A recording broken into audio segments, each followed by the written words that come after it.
રાપર પોલીસે દિવ્યાંગના સાથે નવરાત્રિ મહોત્સવની ઉજવણી કરી દિવ્યાંગનો જન્મદિવસ ઉજવ્યો।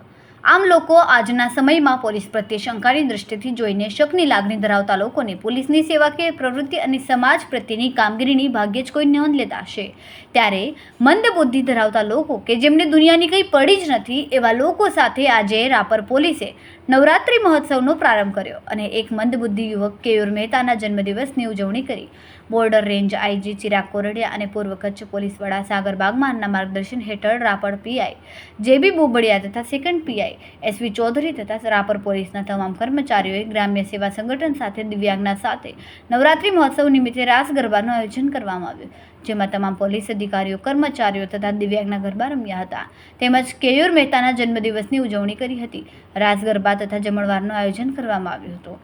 આજે યોજાયેલા કાર્યક્રમમાં PI JB Bobadiya, second PI SV Chaudhary, Babubhai Karotra, Ranjanben Muliyana, Jagruti Gamod, Nathabhai Parmar, Karshanbhai Mori, Mahesh Patel, Naresh Thakor, Mukeshsinh Rathod, Urvashi Solanki, Varsha Kohli, Vikram Desai, DK Chaudhary, Rajivsinh Yadav, Nathabhai Parmar, Hetal Dholakiya, Pinkalben Desai, Kiran Barot તથા તમામ સ્ટાફ ઉપસ્થિત રહ્યા હતા।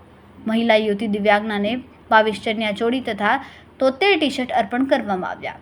દિવ્યાંગનાઓ સાથે પોલીસ પરિવારની ભાવના બદલ ગ્રામ્ય સેવા સંગઠનના શૈલેષભાઈ કોઠારીએ આભારની લાગણી વ્યક્ત કરી હતી।